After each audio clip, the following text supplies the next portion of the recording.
6 साल बाद। सरल सरल कम बेबी, देखो पापा की गोद में आओ। ललित घर के हॉल में अपनी बाहें फैलाए एक घुटने पर नीचे झुका हुआ था। उसी के साथ सरगम भी खड़ी थी और सामने से उसका 1 वर्षीय बेटा सरल थोड़ा लड़खड़ाता हुआ चला आ रहा था।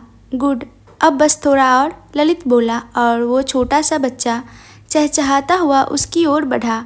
पापा, वो टूटी फूटी सी आवाज़ में बोला और ललित की बाहों में आकर समा गया।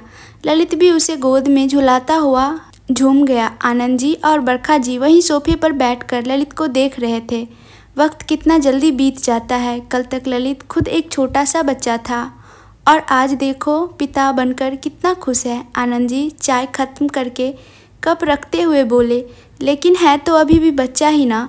ऐसे खुश हो रहा है जैसे बचपन में बच्चे अपना मनपसंद खिलौना पाकर होते हैं। बरखा जी मुस्कुराकर बोली और जूठे कप उठाने लगी। दरअसल शादी के 5 साल बाद भी ललित और सरगम को माता पिता बनने का सुख नहीं मिला था। कमी चाहे जिसमें भी रही हो, इसको दरकिनार रख उन्होंने एक नवजात को गोद लिया था, वही जिसके साथ अभी ललित खेल रहा था, सरल। बरखा जी कप लेकर किचन की तरफ जाने लगी। अरे माँ, ये सब आप लाइए, मुझे दीजिए। सरगम आते हुए उनसे वो कप की प्लेट लेते हुए बोली। सरगम का व्यवहार आज भी वैसा ही था जैसा शादी के बाद एक नई नवेली दुल्हन का होता है। बेशक वो एक आज्ञाकारी बहू सिद्ध हुई थी। उसने आते ही सारा घर संभाल लिया था। सबका ख्याल रखने में उसने कोई कमी नहीं छोड़ी थी। दूसरी तरफ उदय और पाखी की शादी भी हो चुकी थी। उदय, ये देखो हिया के लिए कैसा रहेगा। पाखी अपने हाथ में छोटे छोटे कपड़े लहराते हुए बोली, तुम ना पूरी पागल हो। हमारे बच्चे 3 साल के हो चुके हैं और तुम न्यू बोर्न बेबी के कपड़े देख रही हो। उदय उसके हाथों से वो कपड़े लेकर वापस रखता हुआ बोला। पाखी अकचका गई। हाँ, तो मुझे अपने बच्चे से इतना प्यार है कि वो मुझे आज भी नए नए ही लगते हैं। नए नए? हाँ, उदय ने उसे घूरा। तुम ना बहुत ऊंचा सुनने लगे हो। मैंने नन्हे नन्हे कहा है। पाखी ने बात संभाली। बात मत बदलो, जल्दी कपड़े लेकर आओ। मैं बाहर कार में हूँ बच्चे के साथ, उदय बोला और धूप का चश्मा चढ़ाता हुआ बाहर की तरफ निकल गया। वो कार में आया। वहाँ 2 छोटे छोटे बच्चे अपने जूस जल्दी खत्म करने में लगे हुए थे। पापा, हृदय से पहले मैंने फिनिश कर दिया, वो बच्ची हिया बोली, जिसकी उदय और पाखी अंदर बात कर रहे थे। हाँ तो अब मैं आराम से पीऊँगा, हृदय नाम का बच्चा हिया को चिढ़ाकर बोला। उदय ने उन दोनों को बारी बारी से अपनी गोद में उठाया। हृदय और हिया उदय और पाखी के जुड़वा बच्चे थे जो अब करीबन 3 साल के हो चुके थे। उदय वही कार में बैठे बैठे बच्चों के साथ बातें करता रहा जब तक कि पाखी नहीं आई। उधर करण और परी भी वैवाहिक बंधन में बंध चुके थे और उसका भी एक 2.5 वर्षीय बेटा था, रौनक। ये परी घर के हॉल में अपने बेटे रौनक के साथ घूमती हुई खेल रही थी। मम्मा स्टॉप। नन्हा रौनक उसके पीछे भाग रहा था। तभी करण भी आ गया। परी why do you act like a child, वो उसके कंधे पकड़कर बोला, क्योंकि वो उसे टकराने वाली थी। ओह, तुम आ गए, आओ ना तुम भी, हम माँ बेटे को ज्वाइन करो, वो रौनक को गोद में लेती हुई बच्चों जैसी बोली। रौनक अभी बच्चा है, उसे ऐसे भगा रही हो, वो गिर गया तो? वो छोटे से रौनक के गाल पर हाथ रखकर फिक्र से बोला, तुम बेवजह टेंशन लेते हो। बच्चों के लिए फिजिकल एक्टिविटी ज़रूरी होती है। लेकिन परी, तुम्हें नहीं खेलना तो जाकर लंच बनाने की तैयारी करो, तुम हमें खेलने दो। कहते हुए परी ने रौनक को गोद से उतार दिया और वापस भागम भाग में लग गई। करण उन दोनों को देखते हुए मुस्कुरा दिया।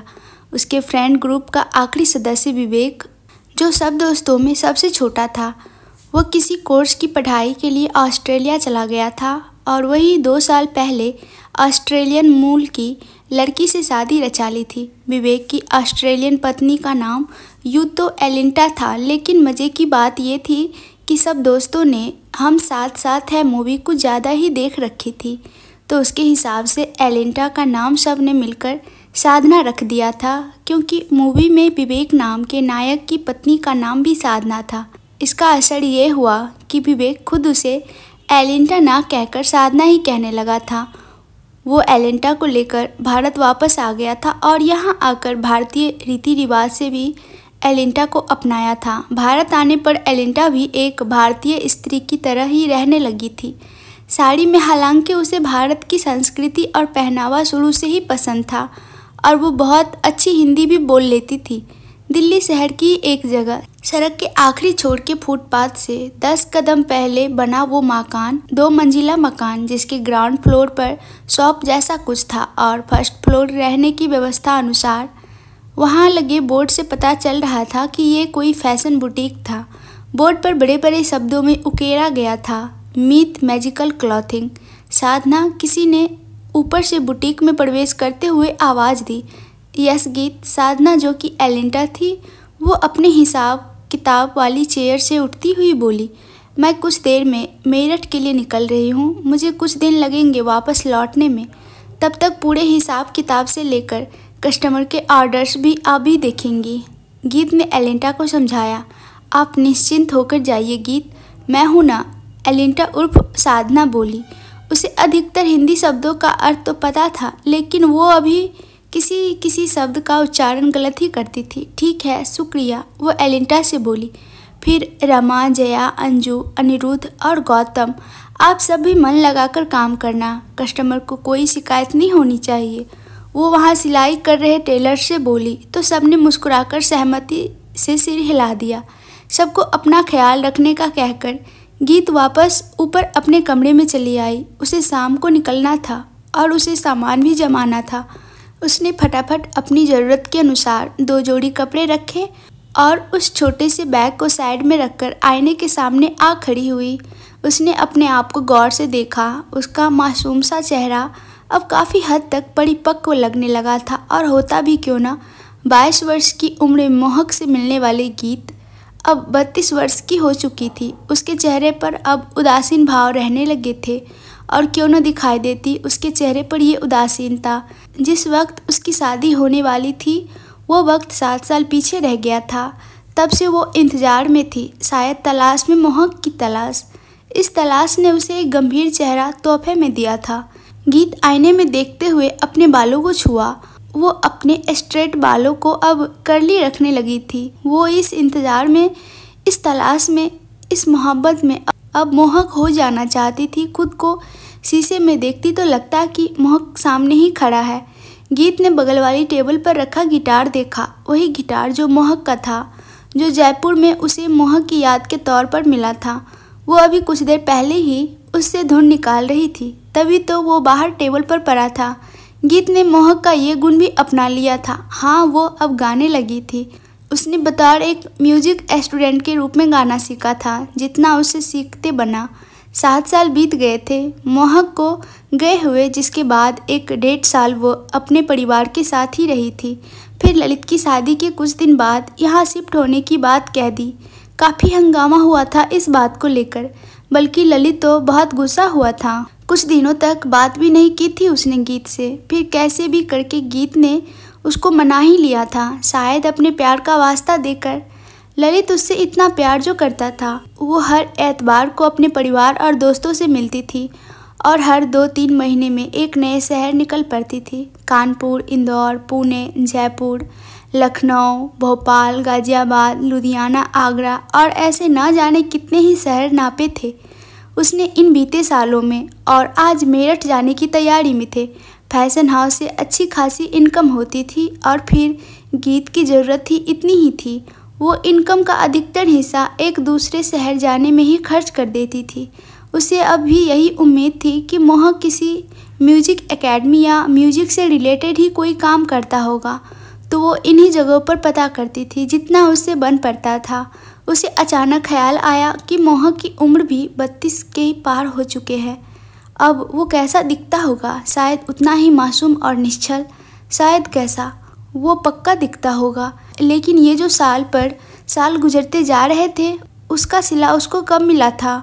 उसका पता तो किसी को ना था। बस गीत इतना चाहती थी कि इस दुनिया से जाने से पहले वो एक बार तो मोहक से मिले, उसे बताए कि उसने उसका बेइंतहा इंतज़ार किया है। और इस ख्याल को नकारते हुए उसका मन भी चीखता था कि क्यों, सिर्फ एक बार क्यों, पूरी उम्र क्यों नहीं। वो अपने मन को शांत करती हुई उठी। उसे निकलना भी तो था। ये जो वो हर 2 महीने में किसी नए शहर पहुंचती थी, इसका पता उसके फैशन हाउस के बाहर किसी को न था, ललित को भी नहीं। उसका सबसे मिलना एतवार को होता था और वो याद से संडे को ही और कहीं नहीं जाती ताकि किसी को शक न हो। हाँ, कभी कभार ऐसा हुआ था कि वो दिल्ली से बाहर थी और ललित उसके घर आ धमका था।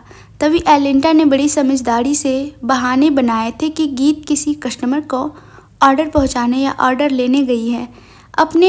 उसने अपना बैग उठाया, कुछ आईडी वगैरह ली, ज़रूरत अनुसार कैश और कार्ड्स रखे और निकल गई मेरठ के लिए। ऑटो लेकर वो स्टेशन पहुंची। उसे 2 ट्रेन बदलनी थी मेरठ के लिए। उसे याद आया कि उसने खाने पीने के लिए कुछ रखा ही नहीं। उसने वही स्टेशन से पानी की बोतल और मूंगफली खरीदी, फिर ट्रेन में सवार हो गई। किसे पता था कि वक्त गीत को इतना जिम्मेदार बना देगा। कुछ देर में अनाउंसमेंट हुई, फिर ट्रेन चल पड़ी। गीत ने अपना बैग अपनी गोद में रख लिया और लंबी सांस छोड़कर बोली, कहीं तो मिलो मोहक। आगे ट्रेन बढ़ रही थी। स्टेशन पीछे छूट रहा था और साथ ही चाय की दुकान पर बजता वो गाना भी अरिजीत सिंह का गाना था, जिसकी आवाज़ धीमी होती जा रही थी। ट्रेन अपने गंतव्य की ओर बढ़ चुकी थी और दिन ढल रहा था। अंधेरा हो चला था। एक ये अंधेरा था जो सीमित समय के लिए था। सबको पता था जल्द ही इस अंधेरे के बादल छटेंगे और सूर्योदय होगा, फिर एक नए उजाले के साथ। और एक अंधेरा वो था जो 7 साल पहले गीत की जिंदगी में हुआ था। उस अंधेरे को आज भी अपना सूर्य नहीं मिला था। जिस रात वो दुल्हन बने मोहक का इंतजार कर रही थी, उसकी सुबह आज तक नहीं हुई थी। और फिर इस अंधेरे का कोई सीमित समय भी तो नहीं था। कब इसका अंत हो या फिर शायद कभी ना हो। खिड़की वाली सीट पर बैठी गीत घोर अंधेरे में देखे जा रही थी। बीच बीच में उजाला भी दिखाई पड़ता, जो कहीं किसी बल्ब का, कहीं स्ट्रीट लाइट से, कहीं किसी मकान में। अलग अलग नज़ारे पल भर के लिए गीत की आंखों के सामने आते और ओझल भी हो जाते। ट्रेन अपनी गति से आगे बढ़ रही थी। गीत की आंखों में नींद समा रही थी, लेकिन वो सोना नहीं चाहती थी, क्योंकि अकेले सफ़र में जो थी। खैर, चोरी हो जाने जैसा सामान भी कहाँ था उसके पास। बस 2 जोड़ी कपड़े ही तो लेकर जाती थी वो, अलग अलग शहरों को नापने, उन शहरों के छोटे या बड़े, हर तरीके के संगीत कलाकार से मिलने। उसने अपने बैग की चैन खींची और उसमें से एक डायरी बाहर निकाल ली, वही मोहक के खत वाली डायरी। फिलहाल इससे ज़्यादा कीमती कुछ नहीं था उसके पास। उसने बैग निकाला और डायरी खोली। मोहक ने जो पन्ने फाड़ दिए थे, गीत ने उन्हें बहुत प्यार से वापस डायरी में चिपका दिया था। गीत पन्ने पलटती गई। जब वो डायरी उसे मिली थी तब वो लगभग पूरी खाली थी, सिवाय 5-6 पन्ने के। और अब आधे से ज़्यादा पन्नों में कुछ न कुछ लिखा हुआ था। जब भी गीत को मोहक से कोई शिकायत करनी होती या उसे कोई बात बतानी होती तो वो इस डायरी में लिख देती थी। हाँ, उसके पास तो ढेर सारी बातें थी जो इस डायरी में कभी नहीं समा सकती थी, लेकिन ज़्यादातर वो सफ़र में इसे अपने साथ रखती थी और तभी इसमें कुछ न कुछ लिखती भी थी। वो अब एक नए पन्ने पर पेन की स्याही खर्च करने लगी। सबसे पहले उसने ऊपरी हिस्से पर तारीख लिखी और अपनी उन बातों को उस पर उतारने लगी जो इस वक्त मोहक से कहना चाहती थी। तो तुम्हें ढूंढती हुई आज मेरठ के लिए निकल पड़ी हूँ, और पता है मुझे इस वक्त क्या महसूस हो रहा है कि तुम वहाँ भी नहीं मिलोगे। हाँ, बात एहसास की है ना, बस लग रहा है कि वहाँ भी नहीं होंगे तुम। तुम्हें याद है? छोड़ो, तुम्हें कैसे पता होगा? जब मैं जयपुर आई थी तो मुझे नहीं पता था कि तुम वहाँ हो, लेकिन मेरा मन बेचैन था। क्यों था? कहा तो सही, बात एहसासों की है। खैर, मन की तसल्ली के लिए अलग अलग शहरों की खाक छान रही हूँ, तो इस बार मेरठ को चुन लिया मैंने। तुम किस शहर में मुझसे मिलने का इरादा रखे बैठे हो, क्या पता किस शहर हमारी दोबारा मुलाकात हो। लेकिन एक बात पक्की है, मुझे तो इस शहर से प्यार ही हो जाएगा जहाँ तुम मिलोगे। अभी के लिए इतना ही, तुम्हारी गीत। गीत ने डायरी बंद कर दी और उसे बैग में ना रखकर हाथों में ही रहने दिया। उसने अपने आसपास नज़र डाली। कोई पूरी फैमिली एक साथ सफ़र कर रही थी और सारे कुछ न कुछ बातें कर रहे थे। शायद वो कहीं घूमने जा रहे थे और उसी पर चर्चा हो रही थी। वो सुरक्षा की दृष्टि से अब थोड़ा संतुष्ट हुई और अपनी आंखें मूंद कर सिर पीछे टिका दिया। कुछ देर में ही उसे नींद आ गई थी, लेकिन गहरी नहीं। गीत एक अंधेरे कमरे में खड़ी थी, लेकिन थोड़ी बहुत रोशनी थी वहाँ, इतनी कि कमरे में रखी चीज़ें दिख सके। गीत अपनी आंखें सिकोड़कर आसपास देखने और समझने की कोशिश कर रही थी। ये कहाँ आ गई वो जगह, जानी पहचानी तो बिल्कुल नहीं थी। वो धीरे धीरे अपने कदम बढ़ाने लगी। कुछ ज़्यादा सामान तो नहीं था इस कमरे में। खाने की प्लेट्स, पानी से भरा जग, औंधी पड़ी प्याली, 4-5 चम्मच बस। लेकिन फिर भी कुछ हलचल सी महसूस हो रही थी, एक इंसानी गंध जिसे वो अच्छी तरह से पहचानती थी, मोहक। वो बड़बड़ाई, फिर थोड़ा और आगे बढ़ी। थोड़ी आगे जाने पर हलचल थोड़ी बढ़ गई। उसने अपनी आंखें थोड़ा और सिकोड़ी और सामने देखा। सामने मोहक था, मैले कुचैले कपड़ों में, बोरियों में बंधा हुआ। उसकी कर्ली बाल और लंबे हो चुके थे। क्लीन शेव में रहने वाला मोहक के चेहरे पर दाढ़ी जंगली घास की तरह बढ़ी हुई थी। वो जमीन पर बैठा लगातार फर्श को घूरे जा रहा था। उसे अपने आसपास किसी के होने का ध्यान नहीं था। वो ऐसे बैठा था जैसे अपनी मानसिक संतुलन पूर्णतः खो चुका हो। तुम यहाँ? गीत धीरे से बोली। वो मोहक को देखकर हैरान थी, जैसे कि हर रोज ही होती थी सपने में। उसकी आवाज़ से मोहक ने सिर उठाया। अब दोनों की नज़रें मिली थी। मोहक उसे अनजानी निगाहों से देख रहा था, जैसे उसे जानता ही न हो। गीत को ये नज़र चुभी। वो उसकी ओर एक कदम बढ़ने को हुई, तभी वो ज़ोर से गुर्राया और गीत सहम गई। वो बहुत तेज चीखने चिल्लाने लगा और गीत उसकी हर चीख पर कदम पीछे करती गई। ट्रेन में सोई गीत नींद में कसम कसाई, लेकिन उसकी नींद नहीं खुली और उसके सपने में दिख रहा वो दृश्य बदल गया। एक बार फिर मोहक सामने था, लेकिन बढ़ी हुई दाढ़ी में नहीं, बल्कि 7 साल पहले वाला मोहक। उसी फुल आस्तीन की टी शर्ट में, वही विदाउट एंकल की ढीली जीन्स, छोटे कर्ली बाल, हाथों में गिटार था। ये उस वक्त का दृश्य था जब गीत को पहली बार मोहक ने बताया था कि उसे गाने का शौक है और वो गाता भी है। वो गीत के लिए कुछ अच्छा सा गाने को तैयार करा था, लेकिन तभी वातावरण में अंधेरा छा गया। गीत ने अपने आसपास देखा। धीरे धीरे अंधेरा हो रहा था। ये अचानक क्या हुआ? वो धीरे से बुदबुदाई, फिर वापस सामने देखा तो मोहक घुटनों के बल था, बेबस लाचार सा। गिटार को जकड़े वो जमी को घूर रहा था। तुम ठीक हो? गीत घबराते हुए उसकी ओर बढ़ने को हुई, लेकिन उससे पहले ही मोहक की उंगलियों ने हरकत की।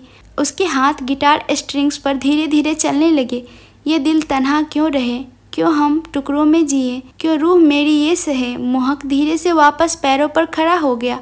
मैं अधूरा जी रहा हूँ, हरदम ये कह रहा हूँ, मुझे तेरी ज़रूरत है, मुझे तेरी ज़रूरत है। गिटार की आवाज़ धीमी हुई। मोहक पलटकर खड़ा हो गया।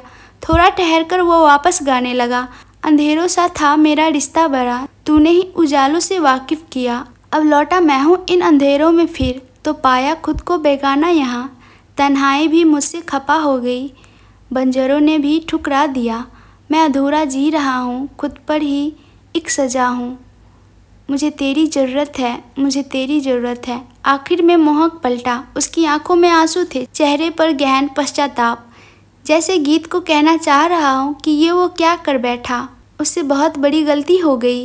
गीत उसके आंसू देखकर अंदर तक दर्द से भर गई। वो उसकी ओर दौड़ी। मोहक गीत के मुंह से निकला और वो एक झटके से उठ गई। आसपास नजर गई तो पैसेंजर्स नींद में थे। ओह, तो वो ट्रेन में थी और यहाँ भी सपने। वो सपने में भी उसका दुख महसूस कर पाई थी। तभी कसमसा कर उठ बैठी। उसने गौर किया, वो डैडी उसके हाथ से छूटकर नीचे गिर पड़ी थी। उसने उसको उठाया और झाड़ा, फिर वापस बैग में रख दिया। अपने हाथ बांधे वो सीट से टिक गई।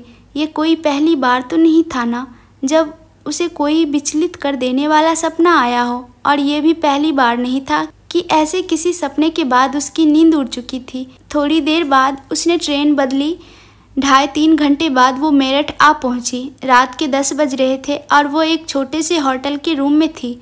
वो यहाँ के हर छोटे बड़े संगीत एकेडमी में इंटरनेट के जरिए मोहक की फ़ोटो भेज रही थी। सुबह तक इनमें से बहुतों के जवाब आ जाने थे, और जिनके नहीं आएंगे वो वहाँ खुद जाकर पता करेंगी। जहाँ तक उससे बन पड़ेगा वहाँ तक वो ज़रूर जाएगी। रात काफ़ी लंबी बीती और उतना ही लंबा दिन भी।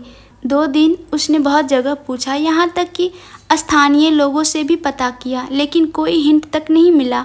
वो इस वक्त एक आखिरी म्यूजिक शो हॉल के काउंटर पर खड़ी थी, क्योंकि दोपहर के बाद उसे वापस दिल्ली की ट्रेन पकड़नी थी। जी मैडम, हम आपकी कोई मदद कर सकते हैं? वही खड़े मैनेजर ने गीत से कहा। जी मुझे बस कुछ पूछना था। गीत ने काउंटर पर अपना छोटा सा बैग रखते हुए कहा। कहिए। वो मैं किसी को ढूंढने आई हूँ। तो क्या आपने? गीत ने फ़ोटो निकालकर काउंटर पर रख दी। आपने इन्हें कभी कहीं देखा है? मैं भी म्यूजिक रिलेटेड लोगों में, गीत उम्मीद में घुलकर बोली। मैनेजर ने कुछ देर उस तस्वीर पर गौर किया। उसका सहायक भी तिरछी गर्दन करके देख रहा था। मुझे नहीं लगता कि मैंने इन्हें कहीं देखा है। जहाँ जिन नवोदित सिंगर्स के शो होते हैं उनमें से तो नहीं है, मैनेजर ने कहा। तो उसका सहायक भी बोला, यहाँ तो नहीं। आप एक बार रिकॉर्ड्स में चेक करेंगे, कोई मोहक नाम से हो तो? गीत ने फिर कहा। उसे अंदाज़ा था कि मोहक नाम बदल भी सकता है, लेकिन यहाँ आईडी ज़रूरी है, तो वो नाम नहीं बदल पाया होगा। श्योर। मैनेजर ने पुराने रिकॉर्ड्स में सर्च किया, लेकिन कुछ नतीजा नहीं निकला। नो मैम, इस नाम से कोई नहीं है, उसने कहा। अच्छा, तो वैसे यहाँ शो की टिकट्स? गीत ने एक अलग ही सवाल किया। जी अभी तो कोई शो नहीं है। फिर गीत ने उन्हें शो की टिकट्स जितना चार्ज पे कर दिया और कुछ सीमित समय के लिए शो हॉल में आ गई। हॉल पूरी तरह से खाली था। नीचे से ऊपर की तरफ अर्धगोलाकार में सीट्स लगी हुई थी। गीत हर बार दिल्ली वापस जाने से पहले यूं किसी म्यूजिक हॉल में ज़रूर आती थी, अपने सामने लगे मंच पर मोहक को गाता हुआ महसूस करने। हाँ, उसे याद था जब मोहक ने कहा था कि वो ये जॉब अभी के लिए कर रहा है, शादी के बाद वो ऐसे ही सोच के लिए अप्लाई करेगा और एक दिन ज़रूर वो बड़े मंच पर आएगा। कहीं ना कहीं, किसी न किसी शहर में तो गा ही रहे होंगे ना तुम? गीत ने अंदाजन कहा। वो मोहक की फुटेज सोशल मीडिया पर भी शेयर किया करती थी। शायद कोई उसे सुनने वाला ही पहचान जाए, जैसे जयपुर में उस बच्चे ने पहचाना था। वो सामने मंच को देखती हुई बीच वाली रॉ की एक सीट पर आ बैठी। वो तैयार थी मोहक का गाना सुनने के लिए, और इसी के साथ पूरे हॉल में लाइट्स जगमगा गई और फोकस लाइट्स स्टेज पर जा टिकी। अचानक ही हॉल में भीड़ जमा हो गई और सब तालियां बजाकर हुटिंग करने लगे। मोहक मोहक, सब उसका नाम लेकर मनोबल बढ़ाने में लगे हुए थे। गीत ने भी सामने देखा। मोहक अपना गिटार लिए स्टेज पर खड़ा था। पीछे म्यूजिक इंस्ट्रूमेंट्स प्ले करने वाले। भले ही गीत की कल्पनाओं में से ही लोग कहते हैं कि सच्चा प्यार इंसान को पागल बना देता है, और यहाँ गीत सचमुच पागलों की तरह भरम पाले बैठी थी पिछले 7 साल से। ललित अपने कमरे के बिस्तर पर बैठा था। पास में ही नन्हा सरल सोया हुआ था और ललित उसके सिर पर प्यार से थपकियां दे रहा था। तभी सरगम भी बाथरूम से कमरे में आई। उसने हाथ में पकड़े तौलिए से मुंह पोंछा और उसे बालकनी में सूखने को डाल आई। ये सोते हुए भी इतना मासूम और प्यारा लगता है ना? ललित ने सरल के छोटे छोटे करली बालों में हाथ फेरते हुए सरगम से कहा। सरगम ने संक्षिप्त सा उत्तर दिया और जबरन मुस्कुराई। ललित ने शिकायती लहजे में सरगम को देखा, फिर वापस सरल के सिर को सहलाने लगा। ललित जानता था कि सरगम के मन में सरल के लिए उतनी ममता नहीं जितनी कि अपने औलाद के प्रति होनी चाहिए। ललित के मन में तो ये बात आती ही नहीं थी कि सरल उसका बच्चा नहीं, वो उसे पूर्णतः अपना चुका था। लेकिन शायद सरगम को अभी तक अपनी औलाद न होने की कमी खलती थी। उधर गीत अभी भी मेरठ के उस छोटे से म्यूजिक हॉल में बैठी थी। उसे अपने सामने मोहक महसूस हो रहा था, जो बस गाने को तैयार था। मोहक के गाने की शुरुआत की। जानम देख लो मिट गई दूरियां, मैं यहाँ हूँ। मोहक की उंगली के इशारे पर गीत ने अपने पीछे देखा। वहाँ कुछ नहीं था। यहाँ हूँ। उसके इशारे पर गीत ने अपनी दाईं ओर देखा। नतीजा वही, कोई नहीं था। यहाँ हूँ। उसने बाईं ओर नज़र घुमाई, ना कोई नहीं था। यहाँ एक बार मोहक की उंगली गीत के दिल की तरफ थी। गीत ने अपने दिल पर हाथ रखा। हाँ, यहाँ मोहक आज भी मौजूद था और हमेशा रहेगा। इसके साथ ही बाकी के सारे म्यूजिक इंस्ट्रूमेंट्स प्ले हो गए और मोहक ने माइक को अपने होठों के करीब कर लिया। जानम देख लो मिट गई दूरियां, मैं यहाँ हूँ, मैं यहाँ हूँ। यहाँ कैसी सरहदें, कैसी मजबूरियाँ, मैं यहाँ हूँ, मैं यहाँ हूँ। यहाँ गीत के चेहरे पर मुस्कान बिखरी हुई थी। पिछले कुछ सालों में ये उसके लिए सबसे ज़्यादा सुकून का पल होता था, जब वो मोहक को अपने सामने यूँ गाते हुए सोचती थी। पलक झपकते ही मोहक उसके सीट के पीछे खड़ा था। उसके कानों में सरगोशी करने के लिए। तुम छुपा न सकोगी मैं वो राज हूँ, तुम भुला न सकोगी वो अंदाज हूँ। गीत ने पीछे देखा, वो अब यहाँ न होकर वापस उसके सामने था। गूंजता हूँ जो दिल में तो हैरा हो क्यों, मैं तुम्हारे ही दिल की तो आवाज़ हूँ। गीत वापस सामने देखने लगी और फिर मुस्कुराई।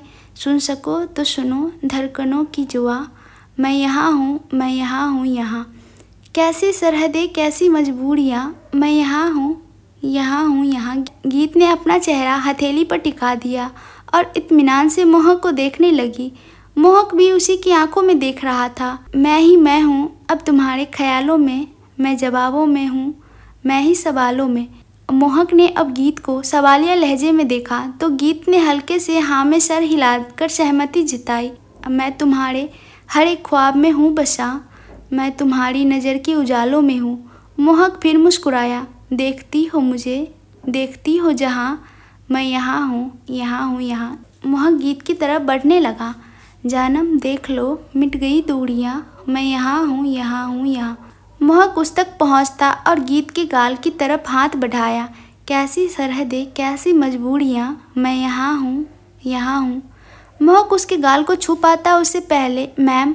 गीत पलटी। म्यूजिक हॉल का मैनेजर था वो। एक्चुअली वक्त पूरा हो गया और नेक्स्ट शो का टाइम भी हो रहा है, तो प्लीज़। वो कहना चाह रहा था कि अब गीत को बाहर आ जाना चाहिए। गीत ने सहमति से सिर हिला दिया तो वो चला गया।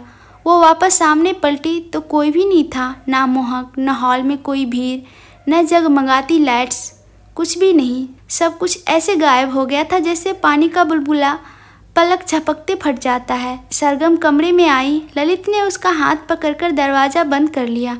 अरे ये तुम क्या कर रही हो सरगम? ललित उसकी बात काटकर बोला। मैंने क्या किया? वो नासमझी में बोली। अभी ब्रेकफास्ट की बात ही भूल गई तुम? ललित ने सवाल पर सवाल किया। वो सरगम इस बार हिचकिचाई। उसे याद आया कि अभी डाइनिंग टेबल पर वो सरल को खाना खिला रही थी तो उसके हाथ काँप रहे थे। वो ये सब जानबूझकर नहीं कर रही थी, बस उसका अपने मन पर काबू नहीं था। वो ये सब सोचकर अब भी परेशान ही रहती थी कि भगवान ने उसे बेऔलाद क्यों रखा। वो बोली भी अब। ललित ने वापस कहा, मैं ये सब जानबूझकर तो नहीं करती ना ललित। वो नीचे देखते हुए बोली, तुम कोशिश ही नहीं करती सरल को अपनाने की। ललित ने उसे छोड़ दिया और उसकी ओर पीठ कर कर खड़ा हो गया। ऐसा नहीं है, ऐसा ही है सरगम। सरल कुछ दिन का ही था ना जब उसे हम यहाँ लाए थे, लेकिन अब तक भी तुम उसे अपना नहीं पाई हो। क्यों? क्योंकि तुम कोशिश ही नहीं करती। तुम सब ये वजह तलाशने में बिजी हो कि हमारा अपना बच्चा क्यों नहीं है। अरे सरल हमारा ही है सरगम, सोच बदल कर तो देखो। ललित ने वापस वही समझाने की कोशिश की जो वो कई दफ़ा पहले भी समझा चुका था। सोच बदलने से सच तो नहीं बदल जाएगा ना ललित, सरगम एकदम से कह गई। इस पर ललित गुस्से से उसकी ओर पलटा ही था कि मुख्य दरवाजे की बेल बजी और ललित के भाव एकदम से पूरे बदल गए। गीत, वो एकदम से खुश हो गया, जैसे उसे पक्का यकीन था कि वही आई होगी। आज संडे जो था वो सरगम पर गुस्सा करने को भूलकर खुशी खुशी नीचे चला आया। सरगम भी उसके पीछे चली आई। आखिर उसकी प्यारी सी ननद हफ्ते में एक बार ही तो घर आती थी। दरवाज़ा आनंद जी खोला था और गीत के साथ अंदर आ रहे थे। नन्हा सा सरल आनंद जी के कुर्ते का छोर पकड़े हुए उसके पीछे ही था। उसका बालपन भी गीत को पहचानता था, लेकिन वो फिर भी गीत से छिप रहा था। सरल छिप क्यों रहे हो बेबी, कम हेयर। गीत ने अपनी बाहें नीचे की ओर फैला दी। सरल जैसे इसी के इंतजार में था। उसे गीत का कहा हुआ तो समझ नहीं आया था, लेकिन वो उसकी बाहें फैलाते ही उसमें आकर समा गया। गीत ने भी उसे गोद में उठाया और उसके ललाट को चूम लिया। सरल ने भी अपने छोटे छोटे हाथ गीत की गर्दन के इर्द गिर्द लपेट लिए। गीत उसे लेकर सोफे पर आ बैठी। सबसे बात करने के दौरान वो सरल के छोटे छोटे करली बालों में हाथ घुमाती रही। सरल में उसे मोहक का बचपन वाला रूप नजर आता था। चाय नाश्ता करने के बाद वो ऊपर अपने कमरे में थी। सरल भी उसके साथ ही था। गीत ने उसकी छोटी सी उंगली थाम रखी थी। मीत कैसा चल रहा है? ललित ने अंदर आते हुए पूछा। उसका सीधा सा मतलब फैशन हाउस से था। मीत मैजिकल क्लॉथिंग, बहुत ही अच्छा भैया। और फिर वहाँ सिलाई करने वाले से तो आप मिल ही चुके हो। वो सभी बहुत मेहनती हैं। साधना भी सारा काम बखूबी संभाल लेती हैं, फिर भी तुम थकी थकी नजर आ रही हो। ललित ने उसके चेहरे को देखते हुए कहा, अब मैनेज तो करना ही पड़ेगा ना भैया, जिम्मेदारी तो मेरी ही है। वो सरल को अपने हाथों से चावल खिलाती हुई बोली। ललित ने देखा तो उसे वापस सुबह की बात याद आई, जब इसी तरह सरगम भी सरल को खिला रही थी, लेकिन उसके हाथ काँप रहे थे। देखो, तुम भी सरल को पराया नहीं समझती। पता नहीं सरगम कब एक्सेप्ट करेगी, ललित ने सरल को देखते हुए कहा। सब हो जाएगा, वो बस अभी थोड़ा डिस्टर्ब सी रहती है। आज नहीं तो कल वो पूरे मन से मान लेगी सरल को, गीत ने कहा। वैसे मैं सोच रहा हूँ कि एक बेटी भी अडॉप्ट कर लूँ, ललित ने मुस्कुराकर कहा। क्यों नहीं, और आप तो जानते हैं ना, भाभी शुरू से कहती थी कि उन्हें बेटी चाहिए, और फिर सरल को भी अपनी उम्र का साथ मिल जाएगा, है ना चैम्प। गीत ने ललित से बात करते हुए एकदम से सरल से पूछा, तो वो उसे नासमझी से देखने लगा। भला उसे कैसे उसकी बातें समझ आ पाती। सरल को कंफ्यूज देखकर वो दोनों हंस दिए। वो दोनों को हंसता देख सरल भी नासमझी में हंस दिया तो गीत की हंसी बढ़ गई। वैसे जो मैंने कहा था उस पर कुछ सोचा तुमने, ललित ने आखिरकार वो पूछ लिया जो पूछने वो गीत के कमरे में आया था। किस बारे में बात कर रहे हैं आप। गीत एकदम से गंभीर हो गई। वो वापस सरल के बालों में हाथ फेरने लगी। तुम जानती हो। नहीं भैया, मैं नहीं जानती, शायद जानना भी नहीं चाहती। आप बदल रहे हैं अपनी बात से अब, गीत ने कहा। दरअसल कुछ दिनों से ललित कह रहा था कि अब गीत को अपनी आगे की ज़िंदगी के बारे में सोचना चाहिए। हाँ, कुछ साल पहले ललित ने ये कहा था कि वो उसे इस फैसले में कभी कुछ नहीं कहेगा, लेकिन ललित भी क्या करता। उसे अब मोहक के वापस आने की कोई उम्मीद नहीं रह गई थी। अपने स्तर से तो वो भी पता कर चुका था ना मोहक का। तो गीत अपनी ज़िंदगी में कब तक त्याग करेगी, कब तक उसका इंतज़ार करेगी, जिसके लौटने की ना तो कोई उम्मीद थी और ना आगे की कोई उम्मीद दिख रही थी। और गीत उसके बदलते बातों से डर रही थी। आखिर वो कब तक टाल सकती थी ललित की बात को। वो तो अब तक गीत की खुशी के लिए उसकी हर बात, उसकी हर जिद मानता आया था, तो वो उसकी पहली जिद को कब तक नकार पाएगी। गीत सोच में गुम थी तो ललित बोला, गीत तुम जानती हो कि मैं तुम्हें किसी बात के लिए मजबूर नहीं कर सकता, लेकिन यहाँ तुम्हें समझने की ज़रूरत है। 7 साल ये कोई कम वक्त नहीं होता, और ऐसे तो साल पर साल गुजरते ही जाएंगे ना। You should move on. गीत ने उसको देखा, फिर झूठा सा मुस्कुरा दी। मूव ऑन तो रिश्तों में होता है ना, जज्बातों में कैसा मूव ऑन। और फिर मोहक और मेरा रिश्ता तो जुड़ ही नहीं पाया था। वो जज्बात ही थे जो हम दोनों को अब तक जोड़े हुए हैं। गीत, किताबी बातों में ज़िंदगी नहीं चलती, व्यवहारिक रूप से सोचो। ज़िंदगी चल तो रही है भैया, और अगर आपको कभी ये लगे कि मैं मोहक का वेट करते करते परेशान हो गई हूँ तो बेशक आप मुझे आगे बढ़ने को कहना, और पक्का उस वक्त मैं आपकी बात मान भी जाऊँगी। कहकर गीत खड़ी हुई और सरल को भी अपनी गोद में उठा लिया। चलिए अब मैं चलती हूँ, उदय और पाखी से भी तो मिलना है, उनका भी कल से कॉल आ रहा है, गीत ने मुस्कुराकर कहा। लेकिन ललित थोड़ा परेशान सा लग रहा था। परेशान मत होइए भैया, ललित भी खड़ा हो गया। पापा, सरल ने कहा, जो कि अभी सिर्फ इतनी ही बोलना सीख पाया था। फिर ललित की ओर अपनी बाहें फैला दी। ललित भी मुस्कुराया और उसे अपनी गोद में ले लिया। चलो, उसने गीत से कहा तो वो भी उसके साथ नीचे चली आई। लेकिन ललित के मन में अभी भी बहुत कुछ था। वो अब इस बारे में गीत से सख्ती से बात करना चाहता था, लेकिन उसके लिए किसी को पसंद करने के बाद वो ये कदम उठाएगा, यही सोचकर अभी उसने गीत से ज़्यादा कुछ नहीं कहा। अपनी अपनी जगह गीत और ललित दोनों ही सही थे।